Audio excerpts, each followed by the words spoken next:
ভক্তকে গুরু রূপ আসন দিলেন। বলো না গো রাধে রাধে। আর গুরু রূপ আসন দিয়ে ভগবান কি বললেন? মদ ভক্ত পূজাভ্যধিকা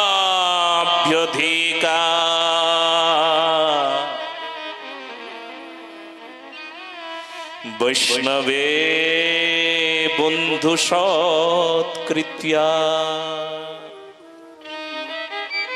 আমার পূজার চাইতেও তার পূজা বড়। আগে গুরুদেবের পূজা না করলে আমার পূজা হয় নাকি? তো ভগবান বললেন যে আমার জন্মের কারণ এবার বুঝলে তো, আমি ভক্তকে গুরু রূপ আসন দিয়েছি। আমারই স্বরূপের ধারা। দীক্ষা গুরুরূপে শ্রী গুরুদেব, শিক্ষা গুরুরূপে বৈষ্ণব ঠাকুর। আমারই স্বরূপ, আমার স্বরূপের ধারা, একই তত্ত্ব, কোনো ভুল নাই, কোনো তফাৎ নাই। গুরু কৃষ্ণে কোনো ভিন্নতা নাই, স্বরূপ তো এক তত্ত্ব। যে গুরু সে কৃষ্ণ, যে কৃষ্ণ সে গুরু। তবে গুরুদেব কখনো নিজেকে কৃষ্ণ বলেন না।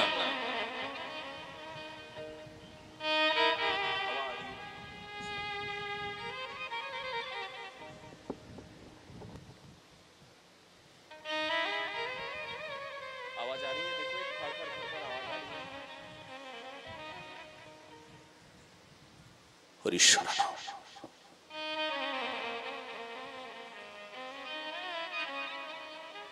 শ্রী রাধে, হরিশ্বর শ্রী গুরু আমারই স্বরূপ। কিন্তু গুরুদেব কখনো আবার বলবেন না। গুরুদেব যদি কখনো বলেছেন কৃষ্ণই আমি, তাহলে গুরুতত্ত্বের আসন থেকে স্খলিত হয়ে যায়। বলো না গো রাধে রাধে। যদিও ভগবানের স্বরূপ, তবু দিন অতি দিন। কত নিচু হতে হয়, গুরুদেবের কাছ থেকে শিখতে হয়। বলো না গো রাধে রাধে। সেবক কাকে বলে? গুরুদেবের কাছ থেকে শিখতে হয়। দীনতার প্রতিমূর্তি আমার শ্রী গুরুদেব। নিজেই নিরভমানী হয়, অন্যে দেয় মান। উনি যে মানদ, উনি যে মানদ তরু, অমানি মানদ তরু। প্রেম ফুল ফল প্রদান করে জগতের মঙ্গল প্রদান করেন। আহা, ইনি গুরুতত্ত্ব। তো এই গুরুতত্ত্বের প্রচারের জন্য আমার ভগবানের আবির্ভাব। দেখুন কত কারণ। আবার বলছেন কি জানো? ইহম ভক্তা পরাধীন।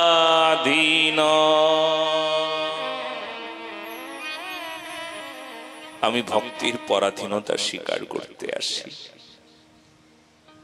ভক্তির অধীনে থাকতে আমার বড় আনন্দ হয়, আমার বড় সুখ হয়।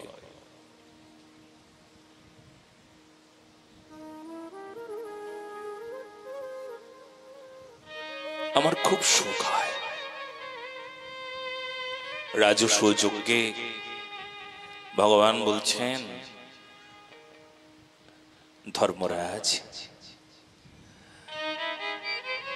আমাকে একটা বিশেষ সেবার দায়িত্ব দেবে গো। দেবে। কি সেবা করবে? বলছি ব্রাহ্মণ বৈষ্ণবরা আসবেন, তাদের চরণ ধুইয়ে দেব। হ্যাঁ, ভগবান তাই করেছে। ব্রাহ্মণ বৈষ্ণবরা এসেছেন সবাই, আর আমার ঠাকুর চরণ ধুইয়ে দিচ্ছেন সবার।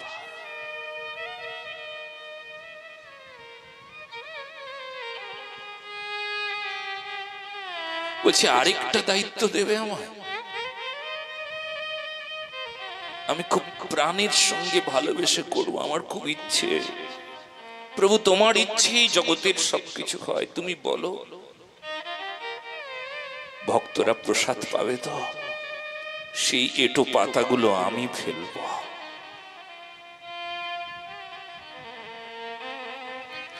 ইহ ভক্ত পরাধীন,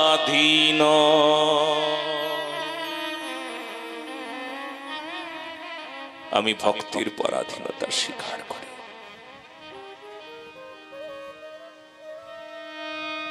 ভক্তাধীন ভগবান, এই জন্য আমার ভগবানকে আবির্ভাব নিতে হয়, তাকে আসতে হয়, জন্ম নিতে হয়। বলে এই কথাগুলো কে জানে? বলে ব্রহ্মাও জানবার জন্য অনেক তপস্যা করলো, ব্রহ্মাও জানে না। ব্রহ্মা যদি জেনে ফেলতেন তাহলে ব্রহ্মার আর অমন ভুল হতো না, ভ্রান্তি হতো না। তাই তো তেনে ব্রহ্ম হৃদয়াদি কবয়ে,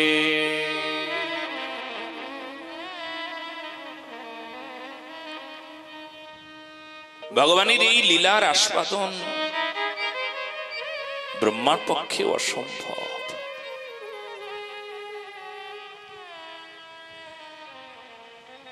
কেন অসম্ভব? কারণ এ তো নরলীলা, কিন্তু ভগবান ঈশ্বর, ঐশী লীলার প্রকাশ ঘটে না। ঐশী লীলার প্রকাশ কখনো কখনো ঘটলেও তা আবার লুকিয়ে রাখেন, কিছুতেই প্রকাশ করবেন না। কৃষ্ণের যতগো খেলা সর্বোত্তম নরলীলা,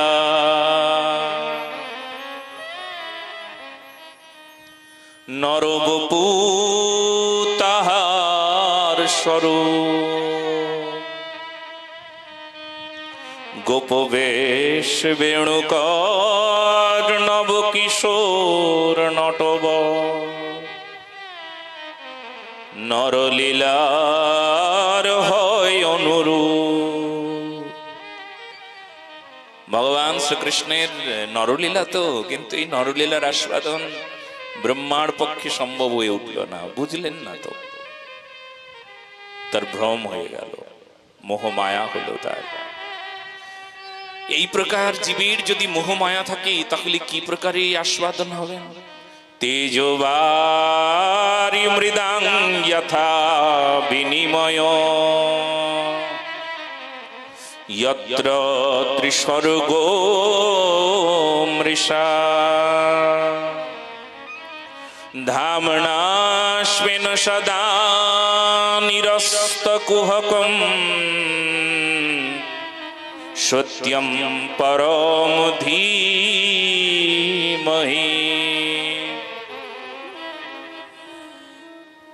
এবার সেই সত্যের প্রকাশ না ঘটলে তো হবে না। মিথ্যাকে নিয়ে থাকলে কি হবে? দুঃখ হবে, সমস্যা হবে। কিন্তু সত্য তো অমন ভাবে প্রকাশ ঘটছে না। সত্য ভেতরে আছে, বাইরে চকচক করছে। অনেক সময় সেই চকচক করা বিষয়কে ওটাকেও আমরা সত্য বলে মনে করি। বড় সুন্দর ভাবে উপনিষদে বর্ণনা হলো, হিরণময় পাত্রেণ সত্ত্বসা পিহিতম মুখম। চকচক করছে উপরটা, দেখলে মনে হচ্ছে যেন ওটা সোনাই হবে, বলে না, দেখতে চকচক চকচক করছে, মনে হচ্ছে এটা ভালো কিছু হবে, ভেতরে ভালো নেই। ভালো উদাহরণ দিতে গেলে আপনারা বাঙালি তো মাক্কাল ফল জানেন, ওপরটা সুন্দর চকচকে কিন্তু ভেতরে নোংরা, কিচ্ছু নাই। সংসারের অবস্থা কেমন? বলে চকচক করছে, ভালো লাগে, মিষ্টি লাগে, ছাড়তে পারি না, সুন্দর লাগে। যখন ইচ্ছে পূরণ হয় মনে হয় আমার মতন সুখী জগতে কেউ নাই। আর যদি ইচ্ছে পূরণ না হলো তবে আমার মতন দুঃখী কেউ নাই। ইচ্ছে পূরণই ব্যাস সবকিছু, খায় খায়। কি হলো? তো এই যে সুখ, এই যে দুঃখ না, এই দুটোই মিথ্যা, এর কোনো মূল্য নাই। মহারাজজি সুখ মিথ্যা, দুঃখ মিথ্যা বলে? হ্যাঁ, এইমাত্র সংসার থেকে উৎপন্ন হওয়া সুখ, ওটা তো দুঃখে রূপান্তরিত হবে, এটা লিখে রাখো তুমি। আজ তুমি সুখে আছো, তুমি জেনে রেখো তোমাকে দুঃখ পেতে হবে, এটা নিয়ম। কালচক্রের পরিবর্তনই সুখ আর দুঃখ, এটা নিয়ম। দিনের পর যেমন রাত, রাতের পর যেমন দিন, এটা যেমন নিয়ম, ঠিক তেমনি সংসারের নিয়ম। সংসারের নিয়ম কি বলে? এই কালচক্র, সুখ আর দুঃখ। তবে এই সুখ দুঃখ দুটোই মিথ্যা, এর কোনো সত্যতা নাই। কেন কেন বলে? দেখো, সংসার থেকে উৎপত্তি হওয়া বিষয় তো, সংসারটা মিথ্যা। মিথ্যা কি করতে পারে? মিথ্যা কি তৈরি করতে পারে? মিথ্যা তো মিথ্যাই তৈরি করবে নাকি?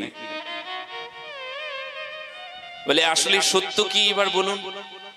সত্য হচ্ছে যা কখনো কোনো সময় শেষ হয় না, ক্ষয় হয় না, অখণ্ড তত্ত্ব যা, তার নাম সত্য। যা অখণ্ড, যা কখনো খণ্ড হয় না, শেষ হয় না, তাহলে যা ফুরিয়ে যাবে। আচ্ছা এইবার বলুন, সংসার কি করে মিথ্যা হলো? এই যে আমার এই শরীরটি, এই শরীরটি কি কিছুদিন আগে ছিল? আপনারা বলবেন না।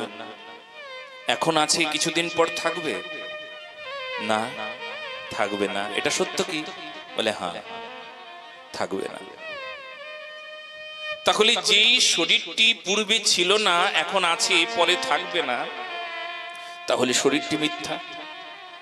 আর শরীরের সঙ্গে যাদের যাদের সম্পর্ক, সব মিথ্যা। বলো না গো রাধে রাধে? ঘর বাড়ি, ছেলে পুলে, টাকা অর্থ সম্পদ সম্পত্তি, সব মিথ্যা। সুখ শান্তি, হাসি কান্না, সব মিথ্যা। বলো না গো রাধে রাধে? সত্য কি? বলে যা কখনো শেষ হয় না, নাম সত্য। সত্য কি? এই জন্য সত্যের আরেকটা নাম কি জানেন? প্রেম। এই জন্যই এই শ্লোকের সর্বোপরি যে মঙ্গলাচরণের প্রথম সংখ্যক শ্লোকে, এই মন্ত্রে সর্বোপরি কি বললেন জানেন? সত্যম পরম ধীমহি। আমি কার ধ্যান করছি? এই মন্ত্রকে, মঙ্গলাচরণের এই মন্ত্রকে বলা হয় ধ্যেয়, মানে কার ধ্যান করা উচিত। আর ধ্যেয় শব্দে সত্যম পরম ধীমহি, আমি সেই পরম সত্যের ধ্যান করছি। পরম সত্য কি? খুব মন দিয়ে শুনবেন। এখানে বলতে পারতেন ভাগবত মহাপুরাণের কথা, মঙ্গলাচরণে বলা উচিত ছিল কৃষ্ণম পরম ধীমহি। কারণ কৃষ্ণ কথা তো, প্রাণ পুরুষ কৃষ্ণ, তাহলে বলা উচিত ছিল কৃষ্ণম পরম ধীমহি, বিষ্ণুম পরম ধীমহি। আমি সেই কৃষ্ণকে ধ্যান করছি, তা না বলে কেন বললেন সত্যম পরম ধীমহি? তার একটা বিশেষ কারণ কি জানেন? ওই যে বলেছিলাম সমাধি শ্লোক, শ্রী সুখদেব মহারাজ যখন বলছেন তো সমাধি, এ তো রাধা নাম উচ্চারণ করতে পারেনি, কিন্তু হৃদয়ে যে রাধা আছে তাই প্রকাশ করছেন। বলো না গো রাধে রাধে? তাহলে পরম সত্য মানে কি? পরম সত্য মানে সত্যের একটা বিশেষ অর্থ হলো প্রেম। আর প্রেম স্বরূপাকে বলো না গো রাধে রাধে? প্রেম স্বরূপা রাধা। তাহলে কার ধ্যান করব? রাধা রানীর ধ্যান করব। বলো না গো রাধে রাধে? হয়তো আপনারা মনে মনে ভাববেন এরকম ব্যাখ্যা তো কখনো কোনো দিন শুনি নাই। কত ব্যাখ্যার আস্বাদন হয়েছে, কত রকম ব্যাখ্যা শুনেছি। মঙ্গলাচরণের শ্লোকের বিবিধ ব্যাখ্যা, কত রকম ব্যাখ্যা, কিন্তু সত্যম পরম ধীমহি इसमें राधा रानी है, परम सत्य स्वरूप, प्रेम स्वरूपा। তো এটা তো কখনো শুনি নাই। এই যে হৃদয়ের কথা গোপন রাখা ভালো না, বলে দাও। কাকে বলে দেবে? ওই রাধা নিষ্ঠা পরায়ণ, ওনাকে বলে দাও, দেখবে হৃদয়ে বড় আনন্দ হবে, বড় সুখ হবে। আর এখানে তো পরিষ্কার একদম স্পষ্ট, এখানে অস্পষ্ট না, এখানে স্পষ্ট করে দিয়েছেন সত্যম পরম ধীমহি। করুণাময়ী রাধারানীর ধ্যান। যদি এবার আপনারা প্রশ্ন করেন মহারাজজি রাধারানীর ধ্যান যে বলছেন, কিন্তু কৃষ্ণ তার ধ্যান নয় কেন? বলে রাধারানীর ধ্যান কে করেন? বলে ভগবান শ্রীকৃষ্ণ করেন। বলে ভগবান শ্রীকৃষ্ণ যদি রাধারানীর ধ্যান করেন তাহলে কি বোঝাচ্ছেন? খুব মন দিয়ে একটা তত্ত্ব আমি আজকে আস্বাদন, রাধারানী দিচ্ছেন, আস্বাদন দিচ্ছেন একটা বিশেষ তত্ত্বের।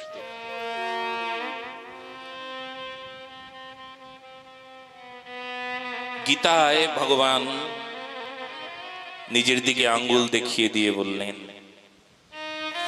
মন্মনা ভব মদ ভক্ত মদ যাজি মাং নমস্কুরু। নিজের দিকে দেখিয়ে দিয়েছেন, কৃষ্ণ দেখালেন আমাকে প্রণাম করো, আমাকে মন দাও, আমার পূজা করো। পরিষ্কার এখানে সর্বধর্মাণ পরিত্যজ্য মামেকম শরণং ব্রজ, মাম একম শরণং ব্রজ, একমাত্র আমাকে শরণ নাও। পরিষ্কার বলে দিয়েছেন। তাহলে গীতাতে পরিষ্কার হয়ে গেল, ভগবান শ্রীকৃষ্ণ বললেন মাম একম শরণং ব্রজ। মনে হচ্ছে এটাই পরম ধর্ম হবে, একমাত্র ভগবানকে শরণ নেওয়া এটাই পরম ধর্ম হবে, এটাই পরম ধর্ম। কারণ সব ধর্মগুলো ভগবান ত্যাগ করে দিতে বলছেন। মনোধর্ম, দেশাচার ধর্ম, কুলধর্ম, যত ধর্ম আছে সব তুমি ছাড়ো, কিন্তু পরম ধর্ম মানে আমাকে নাও, আমাকে শরণ, আমাকে পূজা, আমাকে মন দেওয়া। পরিষ্কার হয়ে গেল। কিন্তু এইবার হয়তো সকলের মনে একটা জিজ্ঞাসা চিহ্ন এসে দাঁড়িয়েছেন। তাহলে এখানে ভাগবতী, গীতায়, অন্যান্য শাস্ত্রে ভগবান শ্রীকৃষ্ণ পরতত্ত্ব সীমা, তিনি যেন বলে দিয়েছেন তিনি ঈশ্বর, তার সেবা করো, তার পূজা করো, পরিষ্কার বলে দিয়েছেন। তো এবার রাধারানী কোত্থেকে এলেন? আপনারা সবাই রাধে রাধে রাধে রাধে রাধে রাধে বলেন, আপনাদেরকে জিহ্বায় সদা সর্বদা রাধা নাম উচ্চারণ হয়, রাধা নিষ্ঠা আপনাদের, রাধা আপনার ইষ্ট, রাধা আপনার সাধনা, রাধা আপনার চোখের জল। ওই দেখো চোখে যে জল, তাও রাধা। আপনার যদি কখনো হাসি মুখে আসে তো হাসির কারণও রাধা। আপনি বৃন্দাবনে এসেছেন, কুটিয়া নির্মাণ করেছেন, এখানে আপনি থাকেন, তার কারণও রাধা। তো প্রশ্ন হবে, আচ্ছা কৃষ্ণ যদি পরতত্ত্ব সীমা নিজে দেখিয়ে দেন, মামেকম শরণং ব্রজ,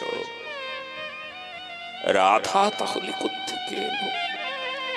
আপনারা যে রাধারানীকে ইষ্ট করেছেন, রাধারানীর সেবা করছেন, প্রশ্ন হতে পারে, উত্তর কি জানো? ভগবান শ্রীকৃষ্ণের কাছে ভগবান ডেকে নিয়েছেন, এসো আমার কাছে, এসো, সাধনা করো, সাধনা করে যা তুমি পাবে না তা রাধা। বলো না গো রাধে রাধে, বাস হয়ে গেছে। ভগবান শ্রীকৃষ্ণ নিজের দিকে ডেকে নিয়েছেন, নিজেকে দেখিয়ে দিচ্ছেন, এসো এসো আমার কাছে এসো। অর্থ একটাই,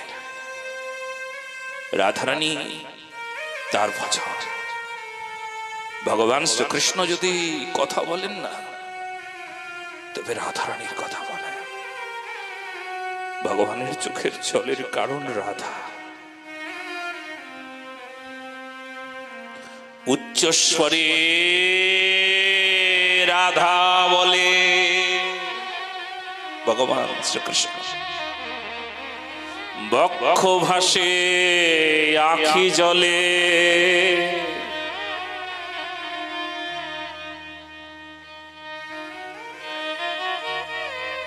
রাধা প্রেমে চরণ ধোয়া।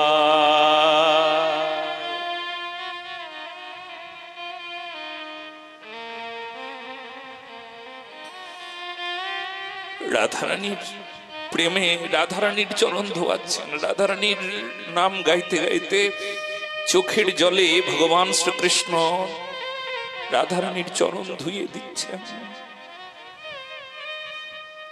এই জন্য স্পষ্ট, আমার ইষ্ট রাধা, আমার সাধনা রাধা, আমার স্বার্থ বস্তু রাধা, আমার নিঃশ্বাস, আমার প্রশ্বাস, আমার অনুভবের স্ফূর্তি রাধারানীর কিঙ্করি আমি। বলো না গো রাধে রাধে। ঠিক এই জন্য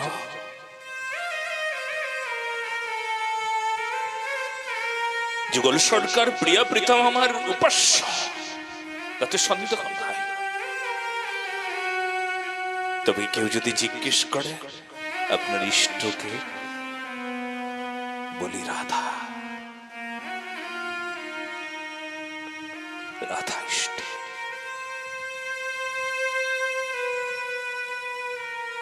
শ্রী রাধা।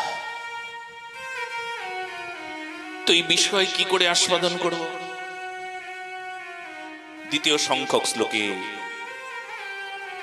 প্রথম সংখ্যক শ্লোককে বলা হয় ধেয়,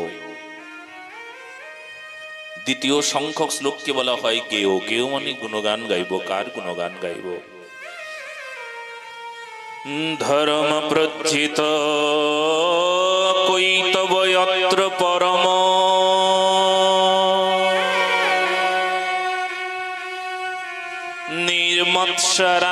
নির্মৎসরাণাম শতা।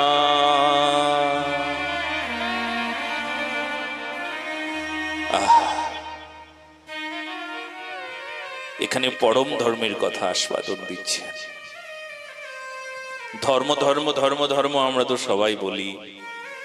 গীতাতেও ভগবান বললেন সর্বধর্মাণ পরিত্যাজ্য, কিন্তু পরম ধর্ম পরিষ্কার করে বলেন নাই। এখানে পরম ধর্ম, পরম ধর্ম কি বলে আগের শ্লোকে বলে বুঝিয়ে দিলেন। পরম ধর্ম পরতত্ত্ব সীমা রাধারানী। বলো না গো রাধে রাধে। আর সেই পরম ধর্মের আস্বাদন কারা করে? নির্মৎসরাণাম শতাম।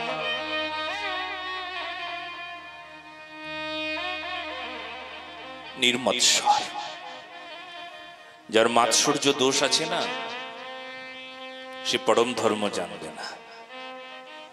মাৎসর্য দোষ কি? যে অন্যের সুখ দেখলে, অন্যের ভালো দেখলে হিংসা করে, অন্যের ভালো কিছুতেই সইতে পারে না।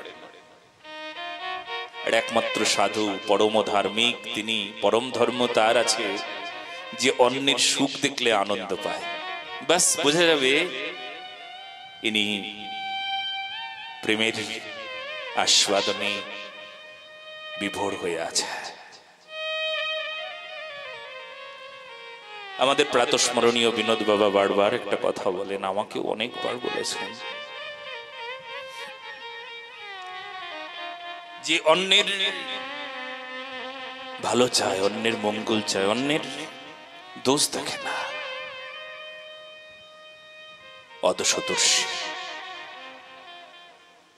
তিনি সাধু। অন্যের ভালো দেখলে হিংসা হয় না, বরঞ্চ আনন্দ হয়। বাহ, রাধারানী কত কৃপা করেছে। হিংসা তো করবে সাধারণ মানুষ, উনি হিংসা করবেন। সাধারণ মানুষ হিংসা করতে পারে, পরম ধর্ম যার আছে তিনি আবার হিংসা করলে মানায় নাকি? বলো না গো রাধে রাধে। এই জন্য শতাং শব্দটি শতাম আচরণম যদবৎ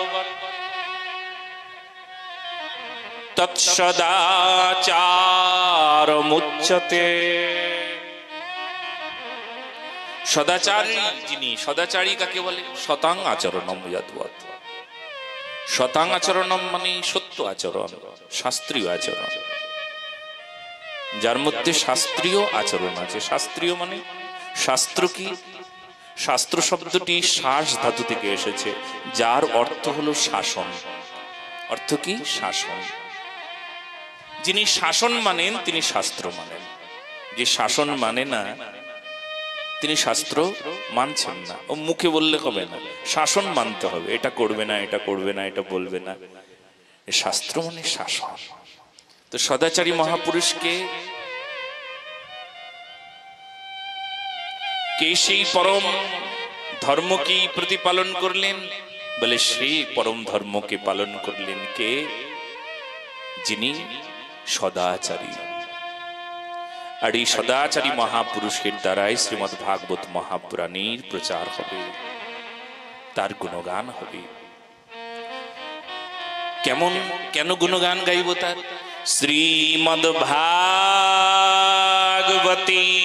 মহামুনি কৃতে কিংবা পরেশ্বরঃ সদ্য হৃদয়বরুদ্ধতে অত্র পৃথিবী শুশ্রূষুভিস্তৎক্ষণা। মহারাজ বড় সুন্দর কথা শোনালেন। শ্রীমদ্ ভাগবত মহাপুরাণের কথা কেন আমরা তার গুণগান গাইব? সদা সর্বদা ভাগবতের মহিমা কেন আস্বাদন করব? কেন কেন? যার কথায়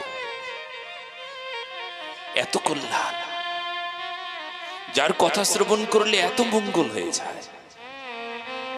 আর এই শ্রবণ তো দূরের কথা, শ্রবণের ইচ্ছা মাত্র। किसी के मन में इच्छा हो रही है, कथा श्रवण करने का इच्छा, इच्छा केवल हुई है, बस हो गया। करुणामयी राधा रानी हृदय में विराजमान हो गई है। बोलो ना गो राधे राधे। केवल मात्र इच्छा করেছে। এবার প্রশ্ন করা হলো, আচ্ছা ইনি তো কথা শোনেননি, ইনি কেবলমাত্র ইচ্ছা প্রকাশ করেছেন। রাধারানী তুমি হৃদয়ে বসলে কেন? ভগবান তুমি হৃদয়ে বসলে কেন? ভগবান বলছেন কি করব, করার আর কিচ্ছু ছিল না।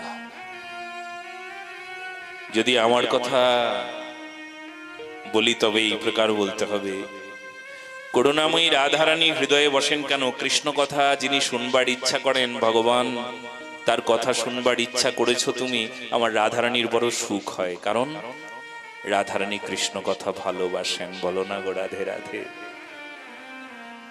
খুব আনন্দ হয়। অনেকে আমায় প্রশ্ন করেন, আচ্ছা মহারাজজি, আপনার যদি ইষ্ট যদি রাধা হয় তবে আপনি হরে কৃষ্ণ কৃষ্ণ কৃষ্ণ হরে হরে, হরে রাম রাম রাম হরে হরে, এখানেও তো কৃষ্ণ আছে, কৃষ্ণ কৃষ্ণ কৃষ্ণ কৃষ্ণ বলেন কেন? শাম শাম শাম শাম বলে কাঁদেন কেন? রাধে রাধে রাধে বলেই কাঁদতে পারতেন, শাম বলবার প্রয়োজন ছিল না।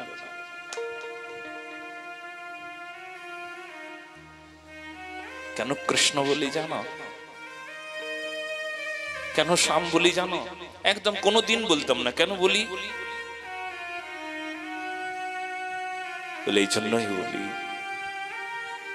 করুণাময়ী রাধারানী না আমার শাম নামে খুব আনন্দ পান। তার সুখের জন্য বলা হয়, মাত্র তার সুখ, তার সুখের জন্য আমরা শাম শাম শাম শাম। আমার রাধারানীর সুখ হবে, নতুবা রাধে রাধে রাধে রাধে বললে তো আমার সাক্ষাৎ ভগবান শ্রীকৃষ্ণ ছুটে আসে। রাধা পুরো নামটাও বলতে হবে না, কি জানেন? কেহ যদি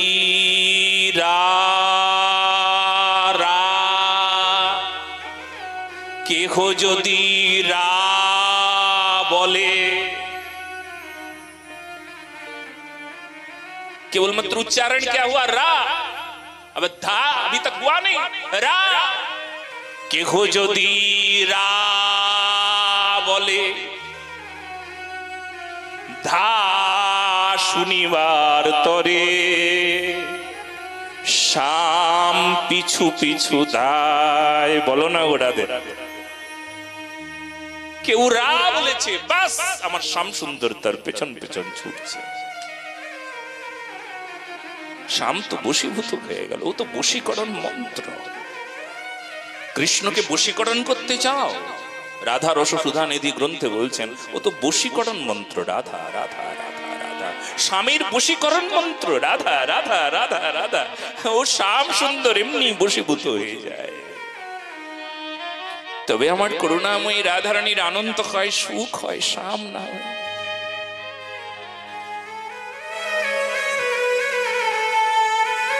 जय जय श्री राधे।